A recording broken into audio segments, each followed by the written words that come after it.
The key is I want you to put your hard-earned money into something that has a proven track record, to have something that I know with confidence. Sure, the market goes down some, absolutely, but it also goes up a lot. Hey guys, welcome to this episode of the Rachel Cruze Show podcast. I'm so glad that you're here. Okay, one thing that helps so much to get this podcast in front of other people that may not know it even exists is your reviews. Yes, when you subscribe or leave a review, it helps with the algorithm because we want so many people to listen to podcasts like on the Ramsey Network because we want to help you get in control of your money and everyone else out there. So please do that for me. Leave a review if you can. It would be so helpful. But in this episode today, we're going to talk about how to spot hidden costs and money traps. I'll go over buying generic brands over name brands and if it's worth it. Then we'll talk about 5 things people get wrong about money. But first, let's talk about a medical expense that could cost you thousands and what to do about it. Take a listen. So there's been a lot of baby buzz at the office lately, and we've all been talking about what everyone's different experiences have been like. And recently, a coworker of mine actually called a few hospitals and asked them point blank, how much does it cost to have a baby? And nobody could give her a concrete answer. So today I figured it'd be fun to bring a few more people into this conversation. So I asked you guys on social how much it costs to have a baby, or tell me from experience how much it cost them in the past. And after we hear from you guys, I will go over all the different expenses that go into having a baby so that you can be financially prepared if this is something that you're considering now or in the future. Okay, so I asked you guys on social, how much do you think it is to have a baby? And here are some of your responses. So as you can see, some people, kind of close, to reality. Some people, no, not at all. But again, a wide range. So I know that people have an idea, kind of a perception of what it costs to have a baby. But let's talk about some real numbers that might be helpful for you to know. So the first thing to be aware of is how much it costs on average to have a baby. So right now, the going rate is about $18,865 or $2,854 with insurance. And that cost includes ultrasounds and checkup appointments, a hospital birth, and postpartum care.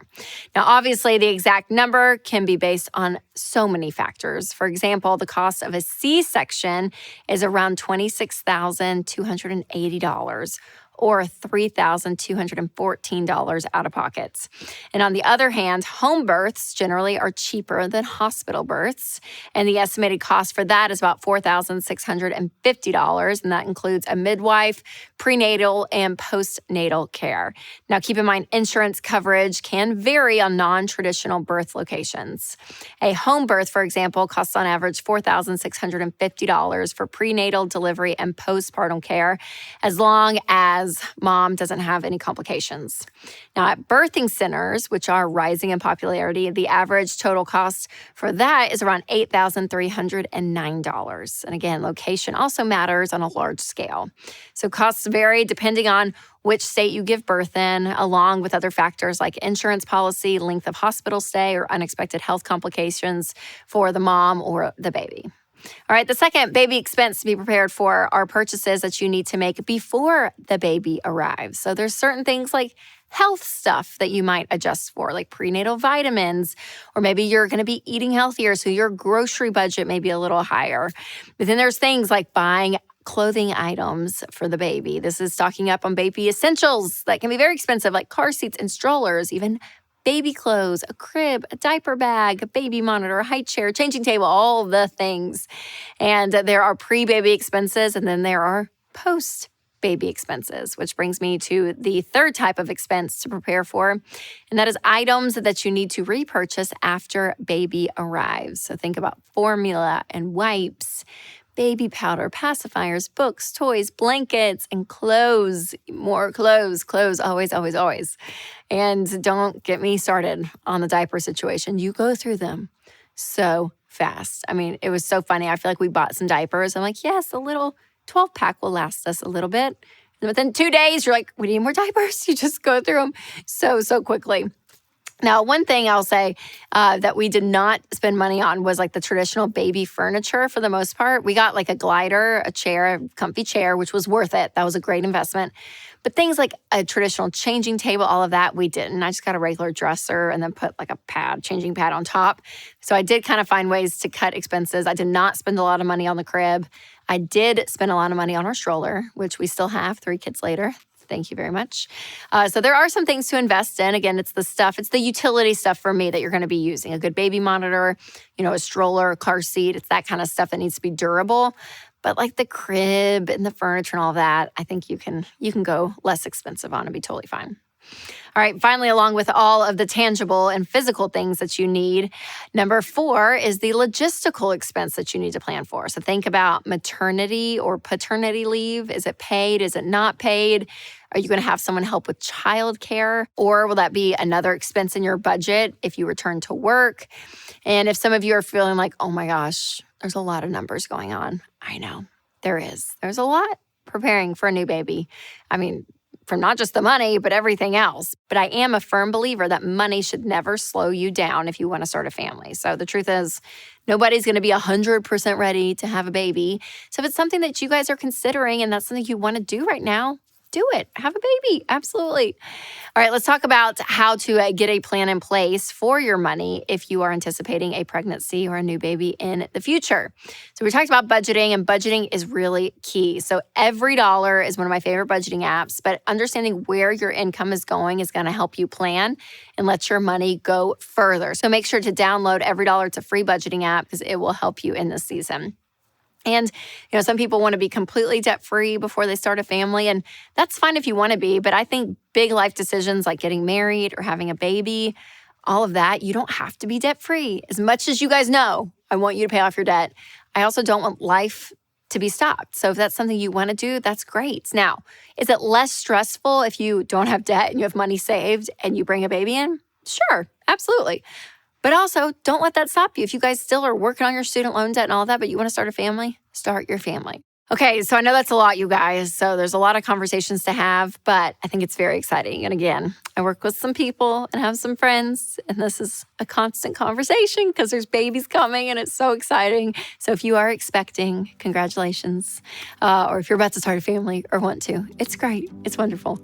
So send this video to a friend, though, who maybe is thinking about having a baby or maybe they're expecting, and hopefully this can help them. This episode is sponsored by BetterHelp. Hey, you guys, it's Rachel, and I love fall. The changing colors, the cooler weather, the cute flannels. But let's be real, there can be some downsides too. It gets dark earlier, cooler weather can turn into colds, and fall can remind you of all the things you have to do before the holidays get here. So whatever this time of year means to you, be aware and take care of yourself. Therapy can be a bright spot in the middle of all the potential anxiety, something to make you feel grounded and give you the tools to manage change. If you're thinking about starting therapy, give BetterHelp a try. BetterHelp is flexible because it's totally online, so you can fit it into your schedule, which is busier now with school activities. Just fill out a short questionnaire to get matched with a licensed therapist, and you can switch therapists anytime for no charge. Find your bright spot this season with BetterHelp. Visit BetterHelp.com/Rachel Cruz today to get 10% off your first month. That's BetterHelp, HELP.com/Rachel Cruz, CRUZE.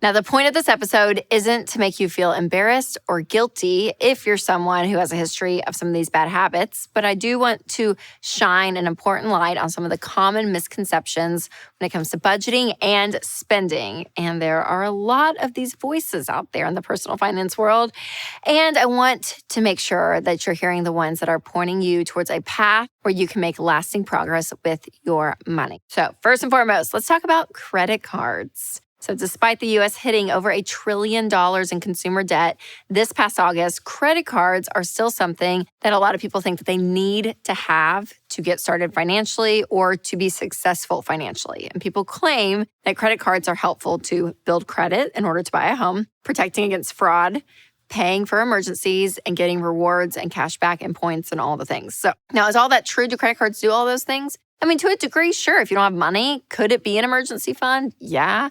Does it help you build credit to buy a house? Yes. Like those things do happen, but there's a better way to do all of those things versus through a credit card. So you can actually get a house, get a mortgage without a credit score called manual underwriting. I don't want a credit card to be your emergency fund. I want you to be your emergency fund, because if you have an emergency, then you have a situation and then you go into debt for it. So now you have a money situation. So now you got two things on hand versus if you have cash saved up. So there's ways around this world of credit cards. And I'm telling you, it is the best. When you don't owe anyone anything, even people say, well, I pay mine off at full at the end of every month. Sure, that's the case for some people. But still, there's that idea that when you pay in the moment, percentage-wise, statistically, you pay less because you spend less because you know the money's coming right out of your account. Now, in reality, I see so much more harm than good when people choose to go into debt for their purchases. And the truth is, again, that credit card debt is a huge burden to millions of people every single day. So in my opinion, I would just avoid it altogether. And I've never had a credit card, and I've been able to do all the things that we just talked about, and I'm still living. I'm still alive. So listen, just say no. Use a debit card or use cash. All right, the second misconception is the 50-20-30 budget rule. So I did a recent episode on this. So if you're interested in a deeper dive, then I will leave a link in the description below. But at a high level, there are some flaws that I see with this type of budgeting. Number one, it's too broad, right? So someone earning $40,000 and someone earning $100,000, you have to be able to say specifically where that money's going in that broad streak of saying, regardless of what you make or what financial situation that you're in, these are the only numbers to go by. That's why I love the idea of budgeting a zero-based budget, because you're telling your income where to go. Because with this other form of budgeting, the 50-20-30 rule is that there's no goal setting, there's no strategy. It's just the same thing no matter where you are, because there's no adjusting. But what I love about a zero-based budget is that you're able to be very specific about your situation. So if you're saving for an emergency fund, you're able to look at your budget and you're going to cut expenses. You're going to have less of a lifestyle for a season to get to your next goal. Again, zero-based budgeting is the way that I budget. And if you haven't checked out Every Dollar Budgeting app, make sure to do that. All right, the third thing that people tend to get wrong when it comes to money is choosing whole life insurance versus term life. So whole life insurance is extremely expensive compared to term life, and whole life is for your whole life. Versus if you do the Ramsey baby steps and you get to a point in your life where everything's paid off, including your house, you have lots of money in your 401k and Roth IRA, you have cash available. So if something were to happen to you, and if you still have people dependent upon your income at that time, they're going to be taken care of. You're going to be self-insured at some point during the Ramsey baby steps. But before that, I would say to get term life insurance. It's very inexpensive and it's just life insurance, because with whole life, they charge you more and they mix this idea of investing and your insurance. So they take some of your money and they invest it at a terrible rate versus if you just took that money and put it on your own, in a Vanguard account or a mutual fund, then you're going to get a better rate of return that way. So again, term life insurance is what I recommend. It's what Winston and I have. And we use Xander Insurance. So you guys, check out Xander. It's great. You just put in your information, hit a button, and you can see what your policy could be. They make it so easy. And everyone needs life insurance, okay? Remember that. If someone is dependent upon your income, you need term life insurance. All right, the fourth thing that people get wrong about money is that risky investments like crypto or day trading are smart moves. This is so difficult because a lot of these things have such a short-term track record, or people that have been doing it, the track record shows that you end up losing money in these risky investments. So I understand that when I say, hey, fund your Roth IRA, fund your 401k, pay off your house, do these other things, it's not exciting and risky and oh my gosh, let's see what this is doing. And we're going to get big wins. And oh my gosh, look what's happening. And pull out of there. It's all this this huge game. The way I teach it, it is boring. It's not going to be that exciting. But the key is I want you to put your hard-earned money into something that has a proven track record, to have something that I know with confidence. Sure, the market goes down some, absolutely, but it also goes up a lot. But over time, we can see a proven track record. And so retirement plans like a Roth IRA and a 401k, these are great, smart places for long-term investing. So if you're going to do risky investing like crypto or day trading or something else, if you want to do it, I want you out of debt with a fully funded emergency fund, doing everything else like your 401k and all the things that are pretty much guaranteed, and then taking a small percentage and doing what you want over here. But I would not go and bet everything. I knew people, you guys, that cashed out their 401k to buy crypto. And it's just not smart. It doesn't have a long proven track record. So wait until something proves out over time. And I would rather do that and get in at the end of it than risking all of my money on something that does not have a proven track record. All right, finally, the fifth thing that people get wrong about money is believing the myth of good debt. So I'm a firm believer that debt of any kind is never ideal. It's really tough. A mortgage is the one type of debt we won't yell at you for. But everything else, you guys, I mean, when you look at scripture, when you look at common sense, when you look at people who have done this stuff, when you don't have risk in your life, when you don't have Toyota Motor Company taking your paycheck and Sally Mae and MasterCard, and you're taking your income and your paycheck and paying out all these people versus paying yourself and investing and doing wise things with your money, over time, you just lose out on so much opportunity. So instead of making all those people rich, I want you to make yourself rich, right? And to build wealth over time for you and your family. And so this idea of good debt, I just don't see it existing. I think card debt, mathematically speaking, is not wise. Credit cards, I hate playing the game. Percentage-wise, you spend more, like we talked about earlier. Student loan debt, well, we can see where that's gotten us. Obviously, the ROI there has not happened. And yes, it sucks that tuition is what it is. And it's still this idea that the schools can charge whatever they want, but we have to be smart consumers too. So all of it together, there's just not, this idea of debt that is good. And a lot of people will use debt for real estate. And you'll see a lot of TikTokers or people on Instagram Reels or influencers doing this. And you know what? If that's the path that they choose, it's just very risky. And you can see over time that not just mathematically is it risky, but it does something to you. And John Deloney talks about this. When you don't have autonomy, when someone else owns a part of you, there's not true peace. Like your heart rate, like your body knows when stuff is happening. So for you to have complete freedom, it really is one of the best ways to go about it. And if you're someone who has a history of some of these money mistakes that we've been talking about, I just want to encourage you. You can change your mindset. You can make a different choice. And so you can actually choose, hey, if I don't like where I am right now financially,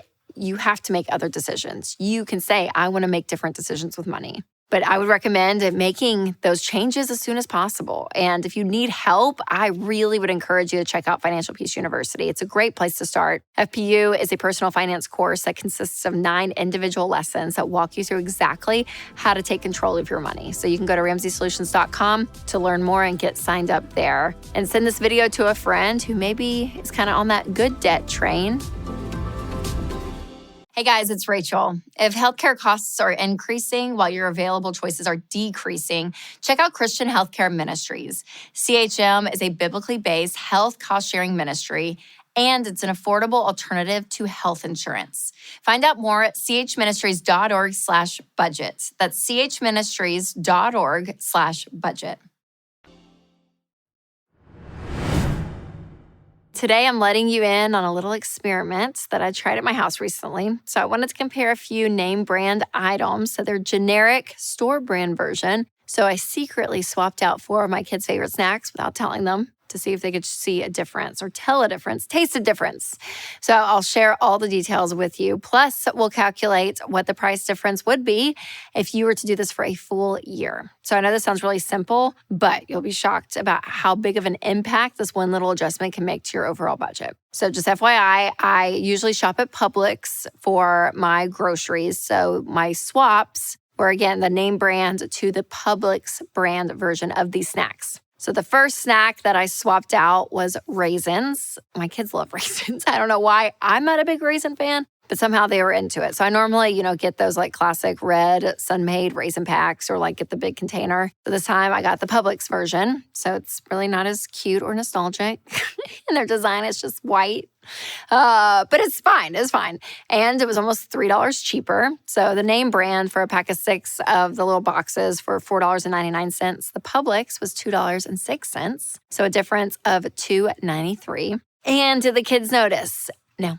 Raisins are raisins. They had no idea. Didn't know. So I put them out and I was like, okay. And I would ask them like, so does this taste like, like your normal, and this one, no thoughts. They had some thoughts about the other ones I'll tell you about, but nope, nothing here. So raisins, check. The second product I switched out was Triscuits. Okay, some people have a lot of feelings about Triscuits. Some people hate Triscuits. Some people prefer Wheat Thins or something else, but I love Triscuits. I always have. So I got the Publix brand of woven wheats, which I guess is a really creative name. So a little shout out to the Publix who name their snacks. So the name brand Triscuits box is $4.79. The Publix brand is $3.31. It's a difference of $1.48. And did the kids notice? They didn't really, I'll be honest, kids don't like dive into Triscuits like I do. So I was a little bit of like the sampler here. And yes, there's a little bit of a difference. I'm not going to lie. It was not as clear as the raisins. The raisins, there was like no difference. This, yeah, there was a little bit, but it wasn't terrible. It wasn't one that you were like, oh, that's an obvious change. Now, Triscuits does have some great flavors, and the Publix brand doesn't. It was just plain. But if you had to do it, if that's what you had, like to me, the swap was fine. A little different, but not bad. All right, the third item I swapped out was Honey Nut Cheerios. So another classic. My kids love Honey Nut Cheerios. They'll eat, a bowl for breakfast. Even like if we're going on a road trip or something, that's one of the snacks I'll pack. I'll put it like in a Ziploc bag or something. So they love it. So the name brand, Honey Nut Cheerios, is $5.11. The Publix brand is $3.65. The difference of $1.46. And my kids noticed, yep, it wasn't like terrible Amelia. And I quote, I mean, if I have to eat them, Mom, I will. I was like, okay. So they're not like gagging when they're eating it. They're not like terrible, but they definitely knew the difference. This was one that they were like, yeah, they much prefer Honey Nut Cheerios. And I get it. I was the same way. Skipping on cereal, it's hard. It's hard to get the store brands, but you can do it to save some money. So if you wanted to, you could. But that was the one, I think that was the toughest. All right, the fourth product that I switched out was animal crackers. So I bought animal crackers years ago in one of these like big tubs of like the name brand one. I mean, I hadn't had them since like the nursery at church, like back when I was a kid.